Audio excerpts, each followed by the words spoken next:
दूसरा पित्त का हिस्सा बहुत क्लियर है, एकदम स्ट्रेट फॉरवर्ड है कि घी ज्यादा खाएंगे पित्त आपका हमेशा सम रहेगा। और ज्यादा घी खाने का जो समय है वो बारिश के दिनों में और ये जो गर्मी के दिन होते हैं ना, उस समय घी ज्यादा खाइए ताकि पित्त को कंट्रोल करके रखे। और वात के लिए मैं पहले ही बता चुका हूं, शुद्ध पित्त। अभी ये जितनी बात है आप सोचो कितनी सरल है, बस हमें अपनी जीवन शैली में थोड़ा बदलाव करना है। जीवन शैली में बदलाव से पहले मन में संकल्प लेना है कि जी हम तो ऐसे ही चलेंगे, दुनिया जिधर जाए जाए हमें उससे मतलब नहीं, हम तो ऐसे चलेंगे। तो ये 3 चीजें अगर आपने देख ली तो बहुत अच्छा है। अब थोड़ा आगे चलें। अब और दूसरी चीजों पे मैं चलता हूं कि और कौन कौन सी चीजें हैं जो आपके आसपास हैं और आपके वात पित्त कफ तीनों को सम पे लाने में मदद कर सकती है। ये तीनों समभाग में रहें तो अच्छा होता है। और कौन कौन सी चीजें हैं? तो भागवती जी कहते हैं रसोई के बाहर जाने की जरूरत ही नहीं, सब वहीं है। भागवती जी ने एक सूत्र लिखा है, दुनिया का सबसे बड़ा औषधि केंद्र हमारा रसोई घर है। सबसे बड़ा औषधि केंद्र रसोई घर है। अब दुर्भाग्य से हम रसोई में जिनको मसाला कहते हैं ना, मसाला, वहां मसाला कुछ नहीं है, सब औषधि है। मसाले का और औषधि का अंतर मालूम है? ये मसाला तो शब्द ही भारत का नहीं है, पहले तो ये बता दूंगा। ये अरबिक शब्द है, फारसी से अरबी में आया, अरबी से हमारे घुस गया, हिंदी में और जगह जगह घुस गया। ये विदेशी आए तो ये शब्द भी आया। हिंदुस्तान में 17वीं 18वीं शताब्दी का साहित्य जब मैं पढ़ता हूं तो जब तक मुगलों का राज्य रहा तब तक मसाले शब्द का बहुत उपयोग है। मुगलों के राज्य के पहले एक भी जगह किसी भी शास्त्र में मसाला नहीं है। चरक संहिता पढ़ी मैंने, कहीं भी मसाला नहीं है उसमें। सुश्रुत में कहीं मसाला नहीं है, बागवट की कहीं मसाला नहीं है। पुराने जितने लेखक हुए हैं ना 10वीं शताब्दी के पहले के, कहीं भी किसी ने मसाले शब्द का इस्तेमाल ही नहीं किया। हर जगह है तो औषधि है, औषधि औषधि, जीरा औषधि, धनिया औषधि, ये औषधि के रूप में है। तो इनकी जो प्रॉपर्टीज हैं रसोई घर की, औषधियों की, ये सब आपके चिकित्सा के लिए है। अब मुझे समझ में आता है कि हमारे पुराने जमाने की माताएं बहनें, जो हमारी दादी हैं, नानी हैं, उन्होंने अपनी अपनी बेटियों को जो कुछ सिखाया, सब्जी बनाना तो क्या क्या डालना, जीरा चाहिए, धनिया चाहिए, हींग चाहिए, मात्रा कितनी कितनी चाहिए, वो सब बड़े वैज्ञानिक और चिकित्सक लोग रहे होंगे। क्योंकि रोज हमारे शरीर में वात पित्त कफ की स्थिति सम और असम होती रहती है। आप जानते हैं सुबह जो है ना वात ज्यादा होता है शरीर में, सुबह सुबह, दोपहर को पित्त ज्यादा होता है, शाम को कफ ज्यादा होता है। तो ये पूरे 24 घंटे में ऊपर नीचे होता रहता है। तो 24 घंटे में जो वात पित्त कफ ऊपर नीचे होता रहता है, तो सब्जियों में उसी के हिसाब से औषधियां डाली जाती है। जैसे दोपहर की सब्जी बने, दोपहर की, तो मेरी दादी को मैंने देखा था कि दोपहर की सब्जी बनाएगी तो अजवाइन जरूर डालेगी उसमें, और वही सब्जी रात को बनाती थी तो अजवाइन नहीं डालती थी। तो एक दिन मैंने दादी से पूछा कि यही सब्जी दोपहर को मैंने खाई तो इसमें अजवाइन थी, शाम को खाई तो नहीं, क्यों? तो उसने उत्तर तो नहीं दिया। तो उसने कहा मेरी मां ने ऐसा सिखाया। बस बात खत्म हो गई।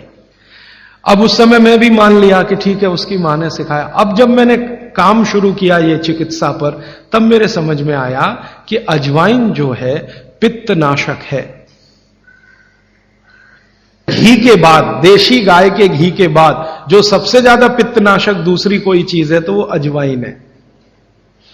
और दोपहर को पित्त भड़कता है, आप जानते हैं, और वो स्वाभाविक है क्योंकि खाना खाने के लिए पित्त भड़कना ही चाहिए।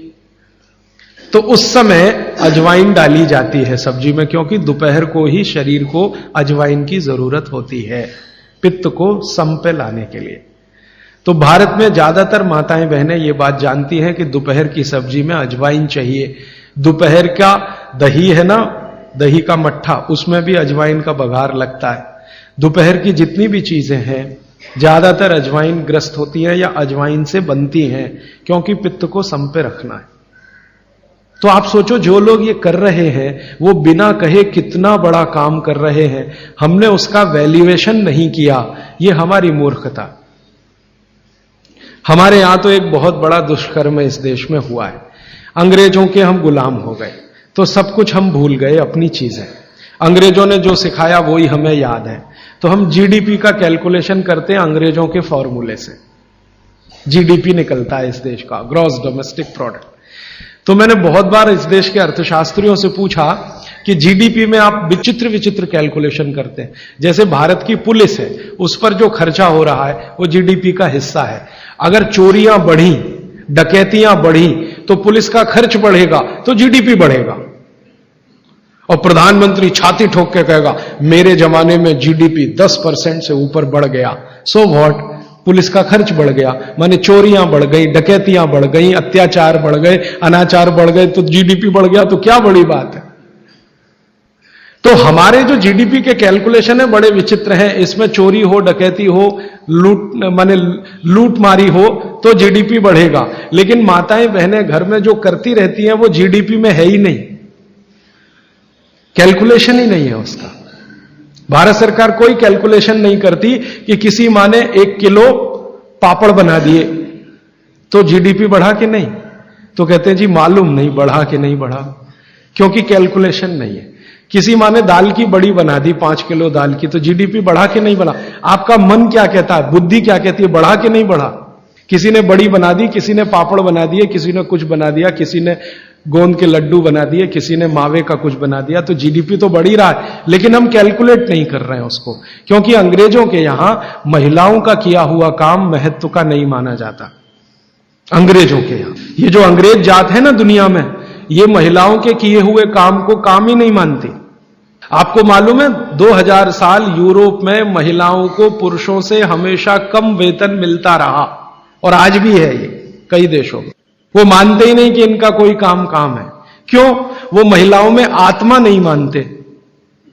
हां, यूरोप का सबसे बड़ा दार्शनिक है प्लेटो, वो कहता है कि स्त्रियों में आत्मा ही नहीं होती, आत्मा सिर्फ पुरुषों में होती है। तो स्त्री जो करे वो बेकार है, पुरुष जो करे वो ही अच्छा है। तो उनके यहां से ये कैलकुलेशन हमारे यहां आ गया कि स्त्री कुछ भी करे तो काम ही का नहीं। तो अंग्रेजों का 200-250 साल जो राज चल गया, उसमें हम सब के दिमाग खत्म हो गए, सोचना विचारना बंद हो गया, तो हमने भी वही मान लिया। मैं अब इसको बदलना चाहता हूं, और मैं ये समझना चाहता हूं और समझाना चाहता हूं कि स्त्रियां जो कर रही हैं वो किसी डॉक्टर से कम नहीं है। बस अंतर इतना है कि डॉक्टर को आप फीस देकर उससे एडवाइस ले रहे हैं, हमारी दादी नानी फोकट में वही एडवाइस दे रही है, धनिया खाओ, जीरा खाओ और ये अजवाइन खाओ, आपके पेट की गैस खत्म हो जाएगी। और ये 3500 साल से वैसे का वैसा ही है, अजवाइन खाओ तो गैस खत्म होती ही है। कभी भी आप करके देख लो। आप में से किसी को भी बहुत गैस बनती हो, पेट में एसिडिटी की तकलीफ हो, आज से शुरू कर दो। आप खाना खाया तो उसमें ध्यान रखो अजवाइन ज्यादा रहे, दाल में, सब्जी में, वगैरह वगैरह। और अगर नहीं कर पा रहे हैं तो खाना खत्म करते ही थोड़ी अजवाइन खा लो। अजवाइन ज्यादा तकलीफ ना कर दे, उसका बैलेंस है काले नमक के साथ, तो थोड़ा अजवाइन और काला नमक मिला के हर खाने के बाद खा के देख लो। 3 दिन में ना आपकी गैस बंद हो तो आप जो कहो मैं हारने को तैयार। ये गारंटी मैं नहीं दे रहा हूं, ये गारंटी अजवाइन दे रही है, मेरी गारंटी नहीं है, अजवाइन की गारंटी है। तो वो कहते हैं भागवत जी कि पित्त को सम रखने के लिए हमारे रसोई में घी के बाद जो दूसरी चीज है वो है अजवाइन।